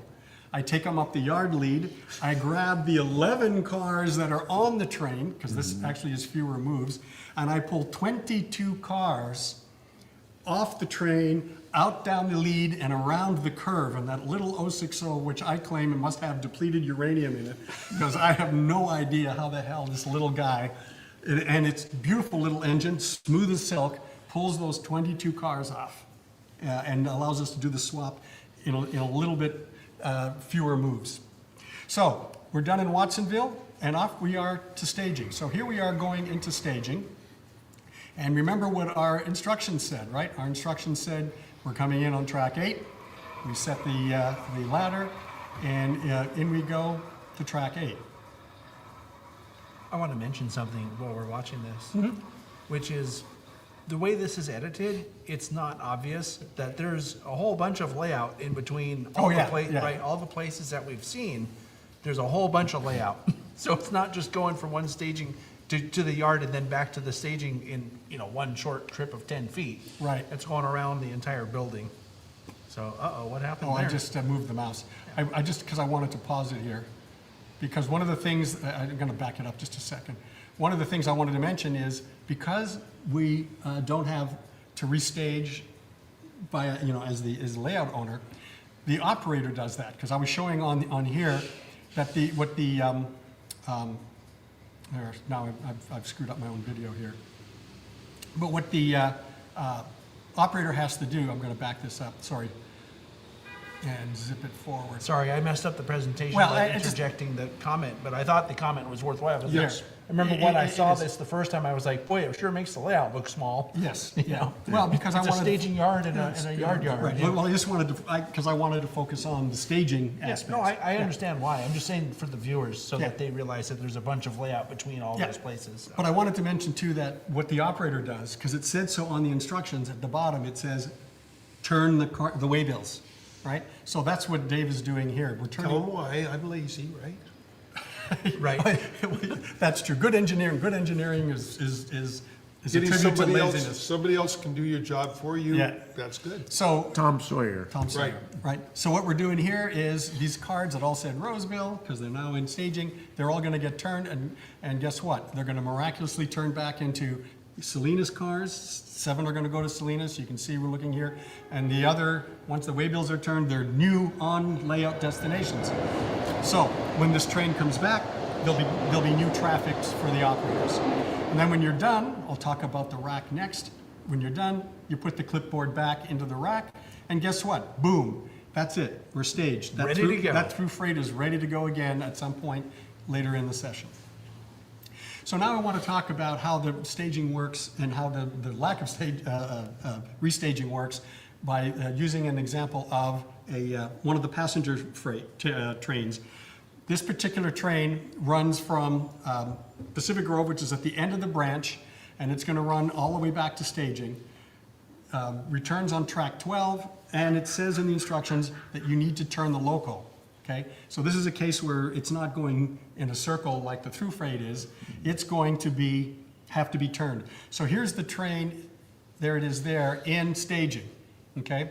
And so what we're gonna do is, what the operator does, if they're following, if they read the If they read the clipboard, right. The train's arrived there. The train has arrived. The last thing you do is, Turn it. Now, we don't worry about turning the cars, right? So we yeah. turn the locomotive, we set the track 1, which is our runaround track. That's why we have the runaround track free, so that when we have trains that quote-unquote need to be turned, we've got the runaround track, and the train can, the locomotive backs on, and now it's ready to go. It goes back into the rack, and we're done. So that basically consists of all the restaging that we need to do on this layout. And we can run that freight, or that passenger train now, the eastbound one that goes up the hill, it's ready to go again. All right, let me talk a little bit about the rack. I mentioned it talking about the staging. The rack is how we eliminate the train master. Train master usually assigns crews, who's going to run what train, when is a train ready. Basically, we use the rack. And the rack is very simple. It takes the job of train master, and there's the rack. It's just a box with the clipboards in it. And cardboard box, spared no expense. Spared no expense. Right. Cardboard. It even still has the shipping label on it. Yeah, it does. It does. That's some custom stuff right there, man. And so, operators, what do you want to do? You want a job, Dave? You want a job, Tommy? You go to the rack, all right? And you take a job from the front of the rack. Here is I recognize that hand, Sydney. That's you taking a job from the front of the rack, right? And the instructions, as I mentioned, are on the back. So this is what it looks like. This is particular train. All of your instructions are there in nice large fonts, what you need to do, where you're going. Once you've got your job, away you go. The car cards and waybills, they're in your package. And so you have everything you need to run your train. And so the nice thing about this is if you want work, I will admit to it, and there are incredible stories, anecdotal stories of guys at certain layouts spending an hour waiting for a job or whatever, or waiting in the crew lounge. You want a job, go to get one from the rack. You could be busy as you want. You want a bio break, you want a cup of coffee, you want to have a donut or one of Karen, your wife's great muffins. Right. Sit down, have a cup of coffee, have a muffin. Don't take a job. The railroad does not stop, right? All the other jobs keep going. So you can be as busy as you want. And when you're done, like we saw, just put your job back into the rack, and it's ready for the next time. So that's how we basically do this with continuous operation. The rack with the double-ended staging allows us to run free like that. Is it wrong to admit that I've actually looked at the rack and saw a job I didn't want to do? I'm like, I think I'll go have a donut. No, Excuse me. Here's what's more likely. Here's what's more likely.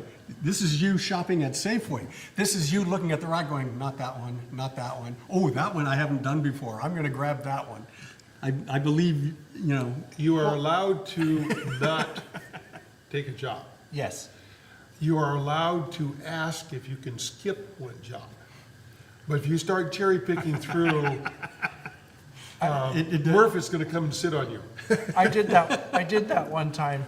Of course you did. I'm like, Everybody oh, does. I want that job that I did before, so I searched through and I found it, not realizing, and that underlines a question that's over here, which is the importance of what order they go in, which actually is one of your pet peeves about trains Actually, going it's- out in order, right? Evidently, it's something Josh is working on at Silicon Valley Lines. We have a problem that we can saturate our main lines. Yes. Right. We could not have people simply going to a box and going because you don't have enough passing sightings to handle that kind of traffic. Correct. But Josh is now going to be instituting we have a schedule, like a real train schedule, and please do that, which will help us out a lot, I think. We're hoping this alleviates some of the problems we've had. As a question, is that schedule a timetable schedule, or is it an order schedule? It's a timetable schedule. We've never actually used it before. It's always been printed on the sheets. And it's been like, yeah, just ignore that. We just want to make sure they all get run. For a while, we even had a punch clock. I was like, why are we doing this, Josh? So sometime we can figure this out. It's like, well, it's time. It's been like 15 years. So I got to admit, I'm mumbling a little, lying a little bit about every job. Oh, plug goes through yours? the rack. Yeah, plug yours. You don't. No, there's a couple of jobs that do require sequencing, like there's yeah. the reefer block. And so what Dave does is Dave keeps that clipboard outside the rack until we're ready to take it. So in a way, you know, I will drop it then. he'll drop it in when he believes we've got the. When it will cause the most Well, problems. sometimes yes, sometimes he has done that. Sometimes Did you he said- notice that devilish smile Oh, yeah. that came over his face? There's What- no question. There's no question. He's looked around and said, you know what? Things are looking too smooth. I'm going to drop the reefer block Yep. in right I now. didn't know you knew I did that. I know, because half the time when I do Salinas, I go, I'm just getting on top of this job, and then I hear from you, the reefer block's coming. Oh, shit. Well, we might mention, the clipboards have an alphabetical number in the corner. Yeah. And so theoretically, you'd start at A, go all the way through to N, I think it is. I think it's in. And then two of them, the through freights, are actually in there twice, so they'll have two letters, and it'll be in the front or farther back. Somehow, sometimes, I mean, they're supposed to be spaced out, so the through freights don't come in at the same time. But lately, we've had that happen a couple of times.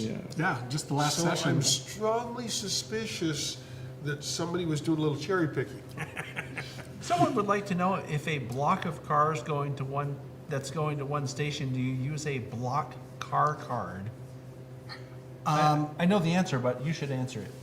Well, yeah, I mean, so there's two ways to answer that. One is, and I'm going to talk about this when I talk about the yard, we certainly block cars into blocks in a sequencing so that when you get to a town, you can switch more readily.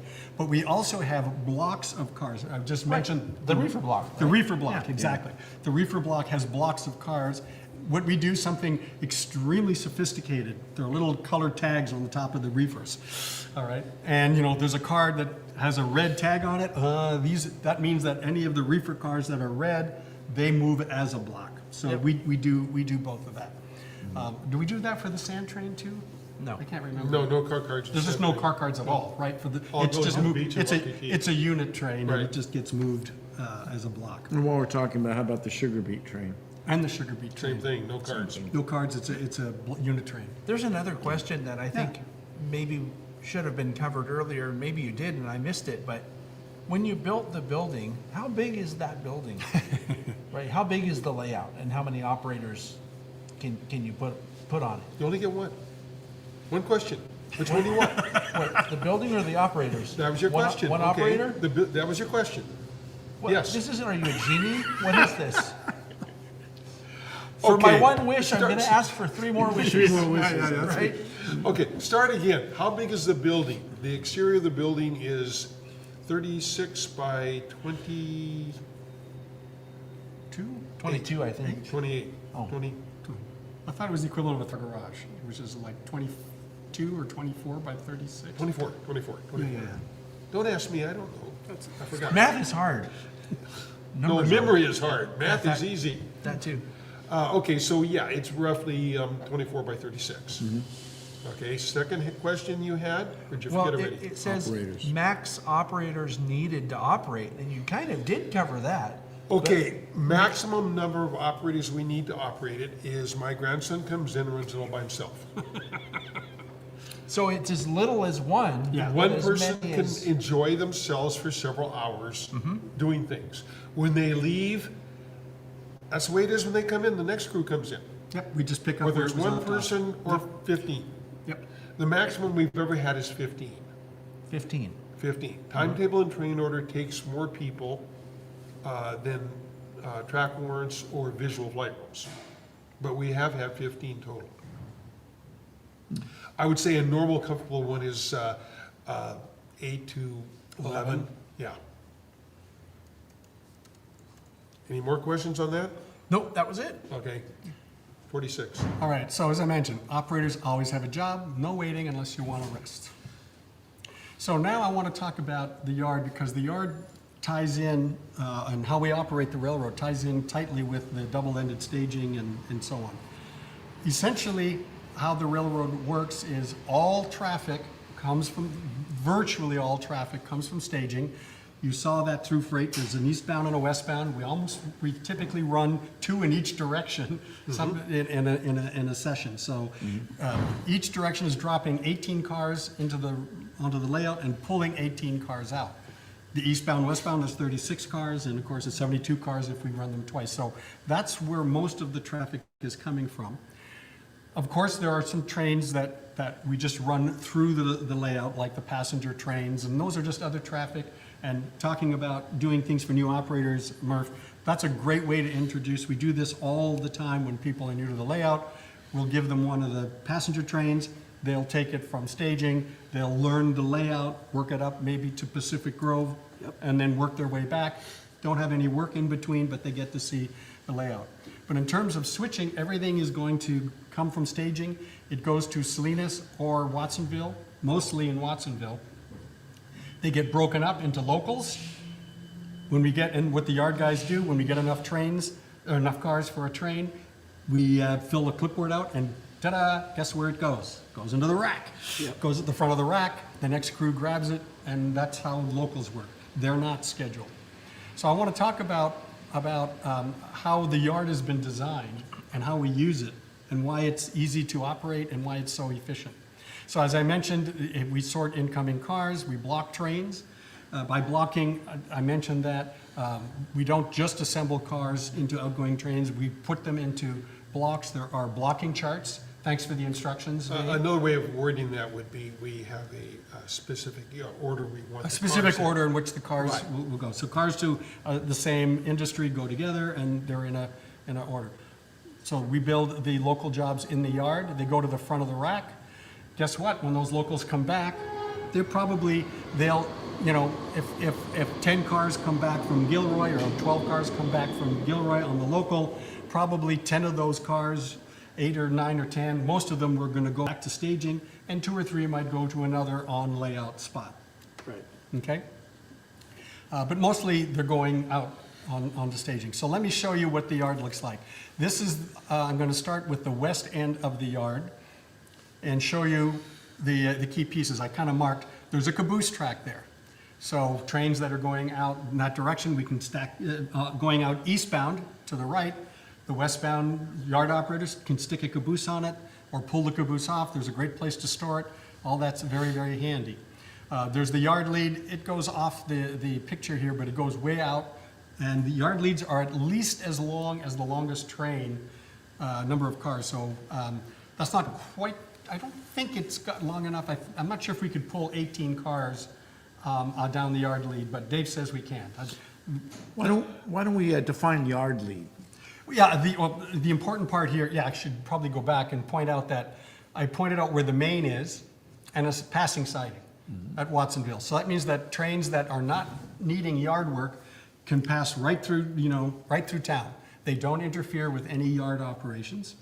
And there's a passing siding there as well, which is very long, so there's no train on the layout that can't have a meet at Watsonville. And that is done without having to hassle the yard master at all. So the yard and the siding are separate. The dispatcher, if we've got one, deals with it. Inside the yard, you'll see there are 2 AD tracks. That stands for arrival, departure. So trains that do need work are going to come off the siding, and they're going to come onto either the AD1 or AD2. So we have 2 tracks there for arrival departures that we can work. And then if you look just to the left of where it says AD1, you'll see the crossovers and the switches that take you right onto the siding. If you follow those AD tracks straight to the left, that's what the yard lead is. And you can't quite see it in the video, you'll see it in a second, but the yard ladder ends up merging with that icing track and the AD tracks. So now the yard lead is off the main, off the siding. It's completely independent. It's yard track only. and the west end yard guy has exclusive use of that track. So what the yard lead does is it allows you to switch in the yard without interfering with mainline traffic. And it gives you some space to pull and to place cuts of cars onto the yard track. And because of the way it's connected through the AD tracks as well, you can pull stuff off the arrival departure tracks and then sort them without affecting the arrival departure track. So you can clear cars off of that, and then any train that's on an AD track can now leave onto the siding and leave without interfering with yard sorting. So this makes for yard operation extremely smooth. One thing I didn't catch in the video, but it's a feature you added. It wasn't in the original yard, but that yard lead goes around the corner. There's actually some industries there that we can switch, but it turns out that that yard lead is now connected to the main. Yeah. At the far end. So one of the things sometimes we'll do if things are busy and there's a train that's ready to leave, we don't have to put it on an arrival departure track. We can take it out of the bowl. Sneak it out the back We way. can sneak it out the back way, out the bowl. Directly. Well, I'll give credit where credit is due on that. Originally, Mark Schutzer would bring some of his locomotives down, and they would only switch 10 cars to 15 cars, which is still more than a real prototype could probably handle. And then he started milling his own weights, as you say, out of depleted uranium. And now he's pulling 22 cars. And he says, I need more yard lead. Well, one side was very easy. I just hooked it back onto the main, so he can now stick out on the main and create problems for dispatch. Oh, I didn't say that, did I? He can interfere on the main. The other end, I held out for a long time, probably 2 years. He kept saying, I need 2 more feet, I need 2 more feet. And then finally I put it in when he wasn't looking. So one of the things I noted here is I pointed out that there's an icing track. Nice, part of the fun of doing the reefer block is the reefers have to be iced before they're sent out. That makes the additional work in the yard. But the real handy thing about the icing track is it's yet another runaround track. So that if power comes in on an AD track and it's got to go to be serviced and the icing track is free, which it mostly is, except in this video it's not, but it's usually free. That means you can take the power off, you can send it up the yard lead, back it down the icing track and send it into the engine facility without disturbing any work that's going on in the yard bowl. Really, really nice, handy thing.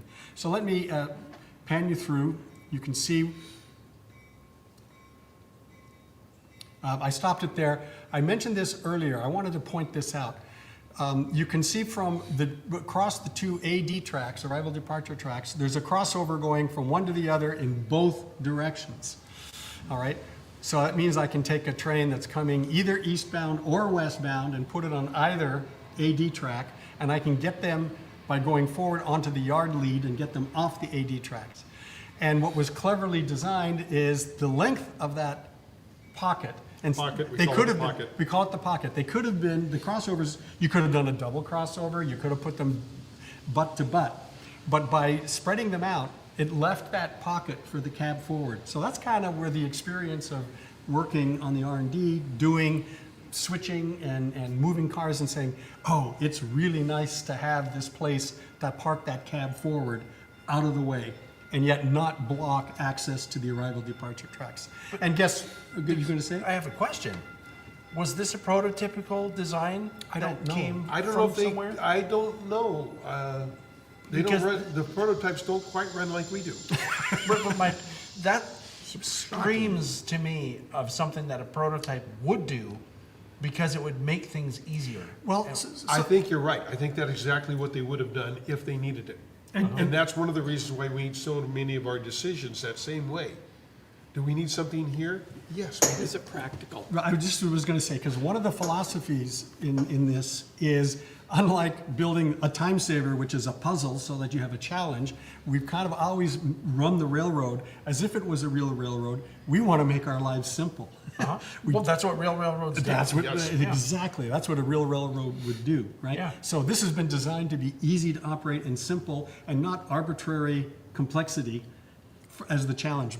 Trust me, there's enough going on in the railroad and enough things happening that it's way fun to operate without artificially creating a puzzle. Yeah, puzzles. Okay, and guess what you're going to see? You're going to see that there's a double crossover or similar crossover at the other end.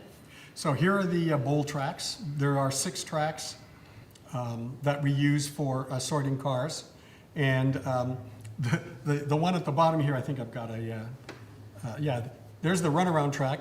You'll notice that we have cars on our runaround track. So as yard guys, we cheat. You saw that I sometimes snuck cars. In fact, I should say this, because we're always changing the railroad, even though we've got all this experience. So Dave added a new train a few months ago, and it's a fun job. We basically grab some stock cars and we send them to Salinas. It's a transfer run. So he just invented that train just to give the yard guys more annoyance, more work to do. And so now we don't have a track for the transfer cars. So I cheat. I stick them on the icing track when the reefer block's not there, right? That's what we do. Or we'll stick cars on the runaround track because we've got that one spare. And that car. is very prototypical. Yep. I mean, they could not afford to put tracks in everywhere they thought they might need them. The crews had to learn how to deal with what they had. And so, yes, there will never be another track in there. Don't want to. There's no space. There's no space.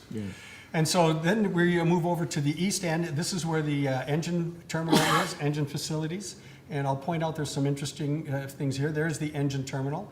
You'll notice there's another rack here. This is what the yard guys do. Those are the empty clipboards for the locals. When we have a train ready, a local, we grab the clipboard. There's actually some magnets that have engine numbers on them, so we stick the magnet on the metal part so you know what your engine number is. And then we stick that in the big rack. And similarly, I didn't point it out, but when you bring a local back, it'll say at the bottom, return to yardmaster. So you don't put that in the back in the big rack. You give it back to the yardmaster, and that's where we generate the locals from. But you can see at this end we also have a caboose track. Okay, this one's not double-ended, but it turns out to be reasonably convenient. There's we talked about Walker Street, which I'm going to show in a second. So there's tracks for Walker Street, just off to the side, and guess what? There are 2 of them. One of them can also help as a runaround if you need to move stuff. And that way we can put cars for Walker Street. They can sit there all day, as long as we want, because they're out of the way. When someone wants, a newbie or even a veteran, I've done Walker Street plenty of times because it's fun. You grab the Walker Street cars, you put the clipboard in, someone grabs it, off you go. Okay, and then you'll see here, I pointed out that there are those crossovers, so there's a pocket at that end, because guess what? There's an eastbound through freight, and it does the same trick of swapping cars as I showed earlier. So we've got a pocket for it, so we can keep moving at that end. There's the yard lead, it goes around the corner. It's basically symmetric. So we can move trains in each direction as easily as, one direction as the other. So, I mentioned that on Dave's layout, it takes 2 guys to run the yard. We can do it with 1. We have done it with 1 when we have fewer operators, because there's not as much work to do. There's not as many locals going out, so we can handle it with 1. We have a switcher for each end of the yard. I mentioned the length of the leads, and I was going to mention this.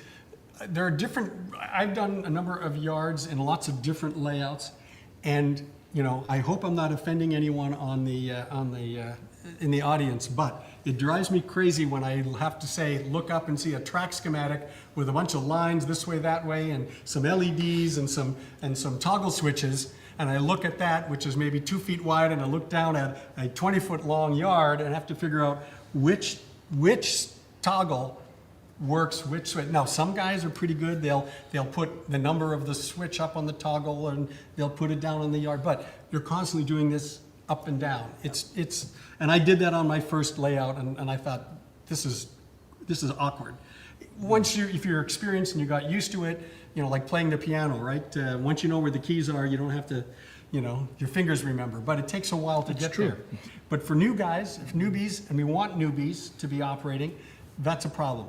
So now in other layouts that I've operated on, there are some great techniques. Some is it's as simple as you have a ground throw, so you know which ones you're throwing, but scenically they're kind of awkward. I've always liked Rick Fortin's way of doing it, where you've got a little hole, and It lines it up. lines up with the throw I was bar. going to say, it's exactly at the right It's point exactly in at the the right- fascia where it Where lines the up throw to bar the is. switch. Yeah, and I find that really handy, but it's fairly sophisticated.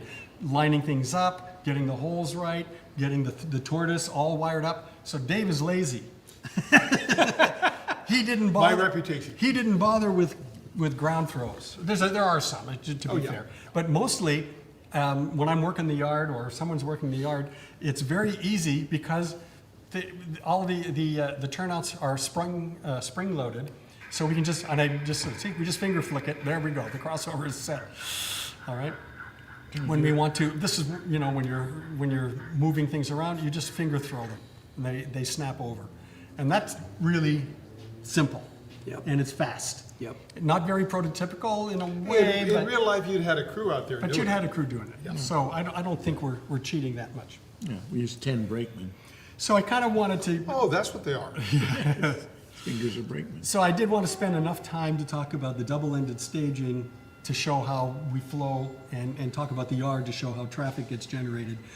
You can take a newbie that's never run a yard before. The yard master, kind of has to know what's going on. But you can take a newbie person who's not run the yard before, and they can work the yard. Mm-hmm. All right, so there's a few other things I wanted to talk about that are nice design and operating features on the railroad. Tommy already talked about that. The ledges have multiple purposes. We talked about refreshments, our TSG mugs, and so on. And here's what the yard looks like and how the ledges are used, in Watsonville Yard. Those ledges are busy. All right, you can see that the controls are on there, the cards are on there. I particularly like them for managing car cards. We were talking about this in our pre-show stuff. We talked about car cards versus switch lists and so on. One of the things I like about car cards is they're tangible, and waybills, I know what I've got, but they can be clumsy to deal with, all right? Mm-hmm. And where do you put them? And what I like to do is I like to keep the cards on the ledge, and the cards are lined up to match the cars, so I know which card is going. I don't have to put car cards on the layout, which you see some people do to know where your pushes and pulls are. And then you can just lay the cards out. You can move them. They're easy. When I'm blocking cars and I'm changing the order, it's easy to slide them around because the ledge is, 4 inches? 4.5. 4.5. It's a deep enough ledge that it's just easy to use. I've showed it here in the yard because we do a lot of shuffling of cars in the yard, but those ledges are at the other, virtually all the other switching points too, and they're just as handy. They're super useful. We mentioned about the layout being friendly to new operators. One of them, for example, is Walker Street, which we talked about. Does not require interacting with anybody. You can be as busy as you want to be. I remember having a newbie, can't remember who it was, but we said send them out on Walker Street, and they said, when do I have to be done? Doesn't matter. Tuesday. Take as long as you want. And when you take that, if someone's never switched before, and this is, sometimes we get newbies that, new people, what's a runaround or what's a facing point turnout? They've got to learn. They've never heard those terms before. This is a chance to give them a place. Here's how you go. Oh, how do I, the turnout's in the wrong direction. How do I get the locomotive? Well, here's how you use the runaround. All right? They can spend all day there. They can experiment. They can do what they want. It does not affect anything. You can be as busy as you want to be. All right? And then one thing you and I talked about this day, we wanted to discuss in more detail. And we've hinted at this earlier, Murph. The layout is flexible in terms of operating schemes. Yeah. Okay? Which is why we can run it with one person. We don't need a dispatcher if there's one guy, right? So, a lot of the times, you were talking about one time where we switched from dispatcher to visual flight rules. Did you? Yeah, it was during LDOPSIG operating session, and I was there for a run in the morning, and we had a dispatcher, and it was working out well. Came back after lunch. Well, we had a vote, and we're not going to have a dispatcher for the second half of the session. We had, what, I think 9, 10 9, people 10 there. guys, yeah. Yeah. Not a problem. Everything ran perfectly fine. Was good. Yeah, So- we call that visual flight rules. Basically, one handy thing, as was mentioned, is there's only that one piece of hidden track behind, between Watsonville and Castroville, so you know there's a train there. And then as you're, if you've got a local and you know where you're going, if you're going up the branch, you stop in Castroville and you check to see if the helix is clear. Right, yeah. Yeah, I was on the helix coming down, and I just walked over to Castroville and saw who was there, and Yep. we negotiated a pass there. Yep. So, And at the top of the helix, there's a town or whatever called Marina, but isn't Yeah. really a town in the sense of having switching, but it's a passing siding. Yes. Right at the top of the helix. Gee, I wonder why that's there. Well, Yeah. that's where you can if you're leaving the branch and you're going to come down the helix and the helix is busy, you park in Marina and you Yep. between the two of you, you arm wrestle or thumb wrestle or decide who gets the helix. But it works. One Right. of the, go ahead. but I think part of it too is not having an operating plan that is so set that you can't leave it to your operators to say, you know what, it'd be more fun if we did it this way for a while. Sure. And nobody gets upset, nobody stomps around, not that I saw anyway. Yeah. And it just ran, it was a fun session, so. We had one event that happened about 4 months ago that I thought was probably a first in the hobby. We were having an op session, we were running track warrants at a dispatcher. And I share the layout, I say, with my grandchildren. And I have a 14-year-old grandson that has about 6 locomotives from the island of Sodor. And probably about 20 cars that go with it. And he often runs his trains on my layout when nobody's there. But he came by with his mom, and we were running a timetable train order, or excuse me, track warrants. Track warrants. And he said, "Can I run my train?" I said, "Do you remember how to do track warrants?" Because he's been trained. Uh-huh. And he said, "Yeah." I said, "Sure, go ahead." So he put his equipment on the rails, called up the dispatcher, got a track warrant. Train number 1 went from Salinas to Watsonville. If you can't guess who train number 1 is, you haven't seen Thomas the Tank Engine. This is a kind of blue. He got there, he uncoupled the cars, because there were 3 cars, he has his own car cards going to Salinas, and he left, and the yard master, the famous Mark, looked at the car cards with cars on them with eyeballs in them, looked at me and said, "What do I do with these?" My answer was simple: look at the waybill. So he looks at the waybill, and it says, that they're supposed to go to Castroville or wherever it was. And so they went on the next train to Castroville. Awesome. He finished his run around.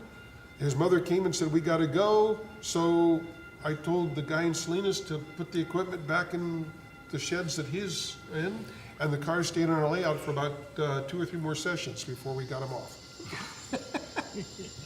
So that's called flexibility. Well, there's something to be said too about being friendly to, because people like to make fun of Thomas the Tank Engine. Sure. Real model railroaders like to, bag on Thomas the Tank Engine serves a really important role, I think, in the hobby. So, Well, there's not too many 14-year-olds that can do track warrants. right, In the middle of another session. a serious session. Yeah. Right. I mean, a serious. It was serious for him, too. As serious as we can get, yeah. So I mentioned visual flight rules. We were just talking about track warrants. So track warrants is something that we do probably most of the time, although VFR is becoming more popular because it's just fun. But We often start one and we can go down. And we easy. can go down, down. We've gone from timetable train order to track warrants. Right.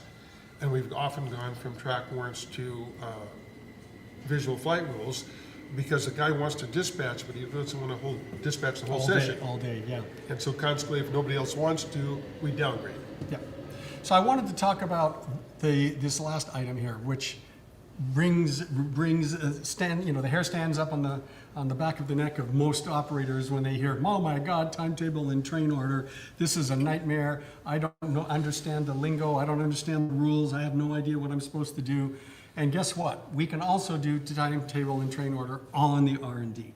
And we have done it a number of times now. I think it's 14 now. 14 times. So there's a couple of, I will say that there's a few compromises we had to make. We had to make a timetable. Right. All right. Not too many trains are scheduled, but enough are scheduled. The passenger trains are scheduled. So what that means is if we walk in on a Saturday morning and we're going to do TT and TO, and the passenger trains are not where they're supposed to be, either in staging or in Pacific Grove or wherever they're supposed to originate from relative to the timetable, they have to be moved ahead of time. Oh my goodness. All right. So we have some prep to do. All right. But everything else is ready to go. The through freights are scheduled, but they're always ready to go. So there's no special work. So it doesn't take too long to get any train that's not in its position has to be moved. But that's pretty simple. Other than that, we're ready to go. The dispatcher's there. You've got telephones. Telephones are there. There are station agents and the whole thing. We do all the usual timetable and train order. You get your timetable. As the operator, conductor, you have to know your authority is granted based on the timetable, and everything works. The only other compromise that we made is to give, especially if Bryn is the dispatcher. I don't know how many people know who Bryn Eckert is, but he loves dispatching and he loves timetable and train order. And those of you who know him, he likes to chat. And so, so when he's dispatching, sometimes it takes a while to get all the paperwork done. Right. And I kind of like that about Bryn. I like chatting with the dispatcher, but it does take time. So what we've done, I don't have a video of it here, but what we've done is we've got the high quality yellow or purple, pink stickies, whatever. Post-it notes that are stuck at various places around the layout in between towns with a little electronic timer. And when it says 4, you bring your train, say between Watsonville, say, and Gilroy. You're heading west to Gilroy. You stop where the post-it is. At 4, you hit the button on the timer, and you wait 4 minutes. So it's effectively increasing the travel time between places on the layout. Even though it's a big enough layout and there's enough distance, it's adding time, which means that the timetable has some meaning to it. All right, so it means that you can go and, it's 10 minutes to get from here to there instead of 2 minutes or whatever, because you've had to make these stops. And so those are the only 2 changes we've actually had to make to our operating scheme to enable timetable and train order. Other than, as Dave said, we've got to have more operators because there are station agents. And you've also installed train order signals, which is something that we did do. Seth did. Well, yeah. Yeah. Yeah. So we gotta give him credit again. Model Railroad Control Systems. Right. Strikes again. Yeah, we- modelcontrolsystems.com. .com. Electronics for operations. He's good at that, isn't he? Hashtag not sponsored by. Hashtag. Is sponsored. Yeah, hashtag sponsored by. Oh, it is sponsored. Hashtag thank you, Seth. Thank you, Seth.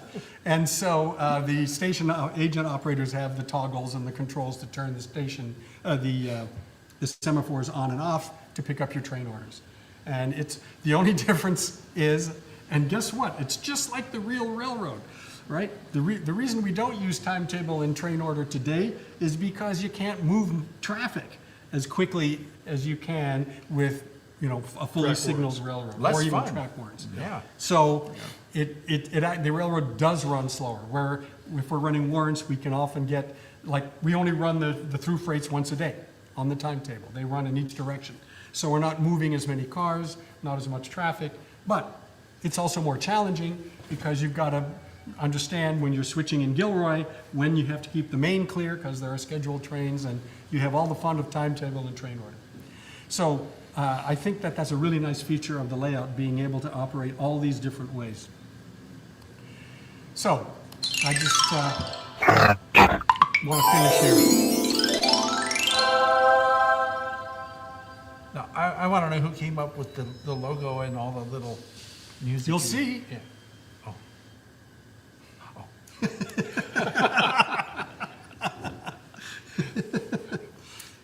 I came up with the sound effects for the He did the music. I watched. I did the video, and I did the logos and all the animation. My job is to not do anything. And he's good at You're it. really good at it. Yes, yes. All right, and we did it inside our time limit, so Yeah, I'm we- very happy. Yeah, we didn't have to rush or anything. We didn't have to It's rush. all good. Yeah. So, anyway, I don't see a lot of questions coming in over the live chat. Does so that mean they're asleep or they don't have any questions? It means that you guys did such a great job explaining everything that they didn't have to ask any questions. Well, I'm just hoping that two things happen with the guests. One is anyone who's in the Bay Area or traveling to the Bay Area who wants to play with us. We love having newbies, so reach out to us and we'll find a way to have an op session. And the other one is if you don't operate yet because you're terrified, you're nervous, you're not sure, either because you have a layout and you want to turn it into an operating layout but you're nervous, or you want to operate on someone else's layout and you're nervous, remember that the goal is having fun. And we've done, hundreds and hundreds and hundreds of sessions, 8,000 hours of fun. And so I just want to encourage anyone who's not operated to give it a try. It is fun. Yeah, and I can vouch for that. I mean, your layout was one of the first that I did a formal op session on. If I remember correctly, you were very nervous? Yep. I wasn't nervous. I didn't know anything, so I didn't understand it all. Doesn't that make you nervous? Not really. Oh, Yeah. But somebody else was nervous. yeah, no, I might You made be it different. okay. Yeah. Sydney did great. Yeah, it might be different, from other people that way, but I just don't really get nervous. So. Oh, but, that's right, you're a public media person. yeah, I'm really professional. Right, right. Oh, okay. Don't got try it. this at home. But I mean, to think about it this way, if you're watching this show and you want to come operate at Dave's layout, but you're intimidated or something, look at these guys. What's there to be intimidated by? Yeah, really. Exactly. Right? I mean, they're as friendly as you get. The layout works really well, and it's a lot of fun. And you can give Charlie crap all day, and he loves it. It's wonderful. Yeah. I have a lot of fun giving you crap, Charlie. I think it's great. So. Yes, dear. Derek, yeah, the question by Dave was answered. The layout is 36 by 24. Yeah. And they've had as many as 15 people operating on it at once. And one thing to mention too, it's kind of in the design area, but because it's double decked, all right, and the aisles are big, but nevertheless, it was designed so that when you're operating a particular town, you're not operating the town on the opposite side of the aisle at the same place. They're staggered. Right. Okay, Yes. so that you're not bumping into each other. And even if you're working on Walker Street down below, you can be working Pacific Grove or Asilomar above, and you're not bumping into that guy, and you're not bumping into the yard guys. All right. No, And- there is some There is a little bit of overlap, a little overlap. but mostly you're independent. So even with the wide aisles, you're hardly ever bumping into anybody. You've got plenty of room to work. Yeah, something else that I've noticed is that the timing or the order of the trains is such that you're not, even though Pacific Grove is here and Castroville is here, it seems like it's hardly ever a conflict where I'm trying to do something up top and someone's clogging up the aisle because they're messing around with something in Castroville. So, Oh, we can fix that. yeah, it was a good job making that work. Now, next time I go, it's probably Yeah, not gonna be make like a that. note, next time John gets, Well, one thing we didn't really show in the track plan of the extended layout is the fact that the branch to the upper deck comes off in Castroville, right? So the reason that we have all these meets in Castroville that we like to laugh about is because the Monterey branch, right, which is, we've got Fort Ord, Monterey, Cannery Row, Asilomar, all those, there's lots of stuff going on up on the upper deck. All those trains, there could be 2, 3, 4 trains up there, they all come down through the helix, they all have to go through Castroville. Yep. Right? And so that's why Castroville, and then trains going to Salinas, they're going through Castroville, and there's a local that goes to Castroville. So Castroville is a busy place. It's a division point. It's yeah, no, it's not. it's not, but Isn't that what that's called? no. Oh, No. what is Division it? point is a different. I thought that's what a division It's a point branch is. line. It's a branch line. I thought the division point is where the two lines Division- come together. That would be an interchange, isn't it? Or- Would it technically be a junction? It's a junction. It's a junction. It's a yeah, junction. Yeah. That's what I said.